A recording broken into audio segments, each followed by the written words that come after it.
நாம இந்த உலகத்துல என்ன செய்யறோம், எங்க போயிட்டு இருக்கோம்? தினமும் காலையில எழும்புறோம், அந்த நாள் நம்மள வரவேற்குது. ஏன் எதுக்கு என்ற எந்த கேள்விகளும் இல்லாம அப்படியே நாம தொடர்ச்சியா போயிட்டு இருக்கோம். உன்னால எவ்வளவு முடியுமோ அவ்வளவு சம்பாதிச்சுக்க, சோர்ந்து போயிடாத, களைச்சு போயிடாத.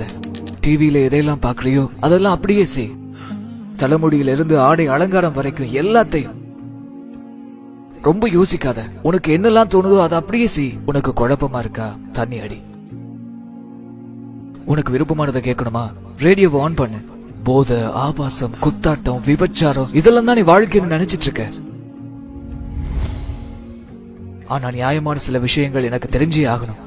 வளர்ந்து பெரிய மனுஷன் ஆகிறது தவிர இந்த வாழ்க்கை சுழற்சியில வேற ஏதாவது இருக்கா? வாழ்ற வரைக்கும் வாழ்ந்துட்டு நமக்கு பிடிச்சவங்களை நம்ம வீட்டை பிரிஞ்சு போறதுதான் வாழ்க்கையா? உன்னோட எல்லா சொத்தையும் உனக்கு பின்னாடி இன்னொருத்த அனுபவிக்கிறான். இந்த தொடர் முடியறதுக்கு முன்னாடி எனக்கு ஒரு விஷயம் கண்டிப்பா தெரிஞ்சே ஆகணும். ஏன்னா என்னோட மனசை ஏமாற்றி என்னால வாழ்றதுக்கு நான் விரும்பவே இல்லை. இதை தவிர இன்னொரு வாய்ப்பெடுக்கவும் நான் விரும்பல. இதெல்லாம் வாழ்க்கையோட சாதாரணமான கேள்விகள். இதற்கான விடையை தேடி தேடி நான் அலையிறேன். நாம இங்க என்ன நோக்கத்துக்காக வந்திருக்கோம்? நாமெல்லாம் எப்படி இங்க வந்தோம்? யார் நம்மளை இவ்வளவு நேர்த்தியா படைச்சது? இந்த உடல்ல எந்த விதமான குறைபாடையும் காண முடியாத அளவுக்கு நம்மளை இவ்வளவு அழகா படைச்சது யாரு? நாம இந்த உலகத்தை விட்டு போகும்போது நமக்கு என்ன நடக்கும்? இல்லனா இந்த உலகத்துக்கு மதிப்பு இருக்கா இல்லையா? இந்த கேள்விக்கெல்லாம் நமக்கு இந்த பதிலே இல்ல. இந்த உலக வாழ்க்கைக்கு நோக்கமே கிடையாதா? எல்லாம் தானா உருவாகிச்சா? அப்படி நீங்க நினைச்சிட்டு இருந்தா நான் இன்னும் சில கேள்விகள் கேட்கிறேன். அப்படின்னா உன்னை நீயே படைச்சியா, இல்ல உன்னை வேற யாராவது படைச்சாங்களா? ஏன்னு சொன்னா நீ எந்த குறையும் இல்லாம பழுது இல்லாம அவ்வளவு நேர்த்தியா படைக்கப்பட்டிருக்கிறியே. உண்மையிலேயே நீ ஒரு சிறந்த படைப்பு. விரல் நுனியில இருந்து உன்னுடைய எல்லா அங்கங்களும் நேர்த்தியா இருக்கு. மனித கண்களுக்கு நிகரான ஒரு கேமரா இந்த உலகத்துல இல்லவே இல்ல. மனித மூளைக்கு நிகரான ஒரு கம்ப்யூட்டர் இந்த உலகத்துல எங்கேயுமே கிடையாது. அகில உலகம் அண்ட சராசரத்துல இருக்கிற எல்லாரும் சேர்ந்தாலும் ஒரு ஈய கூட படைக்க முடியாது. இப்படி எத்தனையோ அத்தாட்சிகள் இருந்தும் எல்லாத்தையும் நம்ம புறக்கணிச்சு வாழ்றோம். ஆனா அறிவியல் சொல்லுது உலகத்துல எல்லாமே தானா உருவாகிச்சு அப்படின்னு. ஒரு சின்ன கணக்கு, 0+0+0 என்னைக்குமே 1 ஆகாது. ஆகவே சிந்திங்க, இந்த ஒழுங்கமைப்பு எப்படி வந்துச்சு? எல்லாத்துக்குமே ஒரு தொடக்கம் இருக்கு, ஒரு படைப்பாளம் இருக்கா? ஏன் இந்த வீடியோ பாக்குறதுக்கு கூட இந்த வீடியோ யாராச்சும் அப்லோட் பண்ணிருக்கணும். பிக் பேங் தியரி எனக்கூடிய பெருவெடிப்பு கொள்கையை நாம நம்புறோம். ஆனா அந்த பெருவெடிப்பு கொள்கைக்கு காரணமானவன நாம நம்ப மறுக்கிறோம். அல்லாஹ் ஓர் ஆன்மாவில் இருந்து அனைத்தையும் படைத்தவன். அவன் தான் நித்திய ஜீவன், எஜமானன், ஆட்சியாளன், அனைத்தையுமே நிர்வகிப்பவன். அவனுடைய படைப்புகளை போல அவன் கிடையவே கிடையாது. அவன் கற்பனைகளுக்கு அற்பாற்பட்டவனா இருக்கான். மேலும் அவன் மனுஷன் கிடையாது. அவனுக்கு இணையா இந்த உலகத்துல எதுவுமே இல்ல. உன்னை புரிஞ்சுக்கங்க, அவனுக்கு நிகர் அவன் மட்டும்தான். மேலும் புரிஞ்சுக்கங்க, நம்மள அவன் அப்படியே விட்டுற மாட்டான். இந்த உலகத்தை பாக்குற போது எவ்வளவோ நேர்த்தியான படைப்புகளை நாம பாக்குறோம், ஆனா புறக்கணிச்சு வாழ்றோம். ஒவ்வொரு மெஷினுக்கும் அதனுடைய இயற்கை பொறிமுறைக்கு ஒரு புத்தகம் இருக்கிற மாதிரி நம்முடைய வாழ்க்கைக்கு ஒரு புத்தகம் இருக்கு. அது திருக்குர்ஆனும் இஸ்லாமும் தான். இது மட்டும்தான் சரியான தேர்வு. இங்க பாருங்க, லாஜிக்கா சொல்லணும்னு சொன்னா இறைவன் என்பவன் ஒரே ஒருத்தன் தான். இதுதான் இறைவனோட இலக்கணமா இருக்கும். எந்த விதமான முரண்பாடுமே இல்லாம ஒரு மறை. அறிவியலும் வரலாற்று ஆவணங்களும் மனித கருவை பற்றிய முழுமையான விவரங்களும் அடங்கிய ஒரு மறை. மனிதனை ஒரே ஒரு துளி இந்திரியத்திலிருந்து படைச்சதா அல்லாஹ் சொல்றான். நம்மளாம் ஏன் சிந்திக்காம இருக்கிறோம்? நமக்கெல்லாம் ஏன் இந்த சிந்தனை வரவே இல்லை? நம்மளாம் தானா உருவாகிறோம்னு சொல்லி நினைச்சிட்டு இருக்கோமா? உங்களை எல்லாம் ஒட்டி கொள்ளக்கூடிய அட்டை பூச்சியினுடைய உருவத்தை போல படைச்சோன்னு அல்லாஹ் சொல்றான். இதை சிந்திச்சு பார்க்கிறவங்க அதை ஏத்துக்கிறாங்க உண்மைன்னு சொல்லி இன்றைய விஞ்ஞான உலகம் அதை நம்புது.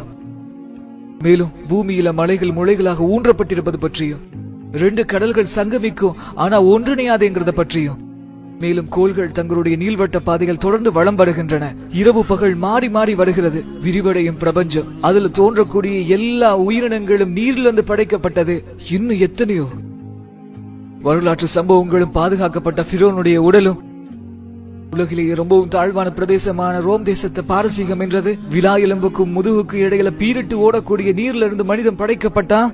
இப்படி எத்தனையோ விஷயங்கள் ஒரு வார்த்தை கூட மாறாம அப்படியே இன்னைக்கு நம்ம கண் முன்னாலே இருக்கக்கூடிய வேதம் குர்ஆன் மட்டும்தான். தயவு செஞ்சு எனக்கு விளக்க சொல்லுங்க.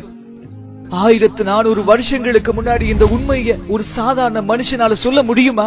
அதுவும் எழுத படிக்க தெரியாத ஒரு மனிதரால எப்படி இந்த விஷயங்களை எல்லாம் சொல்ல முடியும்? இறைவனுடைய வானவர் சொன்னதை அவர் அப்படியே மனிதர்களுக்கு சொன்னார். இதுதான் உண்மை. இதுக்கு பின்னாடி நீங்க ஈமான் கொள்ளல, நம்பிக்கை கொள்ளல அப்படின்னு சொன்னா நீங்க இந்த குர்ஆன்ல இருக்கிற மாதிரி ஒரே ஒரு வசனத்தை கொண்டு வாங்க அப்படின்னு சொல்லி இன்னைக்கு வரைக்கும் குர்ஆன் நமக்கு சவால் விட்டுக்கிட்டே இருக்கு.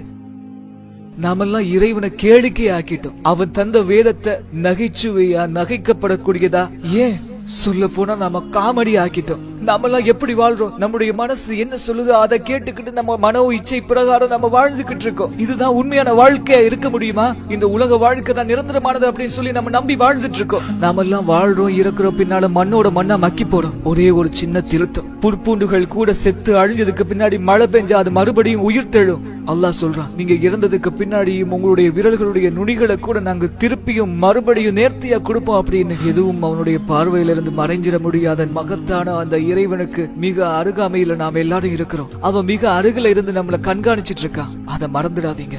மேலும் இதையே நீங்க மறந்துடாதீங்க, நம்முடைய சொத்து, செல்வம், ஆரோக்கியம், குழந்தைகள் எல்லாவற்றை கொண்டும் நாம சோதிக்கப்படுவோம். எல்லாம் நமக்கு வசப்படுத்தி தரப்பட்டிருக்கிறதையும் நீங்க நினைச்சு பாருங்க. நம்முடைய செயல்களுடைய ஏடுகள் நாளைக்கு நாம மறைஞ்சதுக்கு அப்புறம் நம்முடைய கைகள்ல கொடுக்கப்படும் அப்படிங்கறத மறந்துடாதீங்க. நாளை மறுமையில நாம யாரையும் குறை சொல்ல முடியாது. நம்முடைய கணக்குகளுக்கு, நம்முடைய செயல்பாடுகளுக்கு நாம மட்டும்தான் பொறுப்புதாரி. அல்லாஹ் கேட்கிறா, என்னிடம் திரும்பி வரமாட்டேன் என்று சொல்லி நினைத்துக் கொண்டிருக்கிறாயா? என்ன புரிந்து கொள்றதுக்காக ஒரு நீண்ட வாழ்க்கை உனக்கு தரப்பட்டதே. ஆனா நிலையற்ற இந்த உலக வாழ்க்கையில நீ ரொம்ப மகிழ்ச்சியா இருந்த. ஆகவே வாசி வாசி, உண்மையை சொல்ற குர்ஆன ஒரு தடவையாச்சும் முழுமையா வாசி வாசி. நம்பிக்கை கொண்டவங்களுக்கு அதுதான் நற்செய்தி. நிராகரித்தால் வாசி. உண்மையை சொல்ற குர்ஆன ஒரு தடவையாச்சும் முழுமையா வாசி வாசி.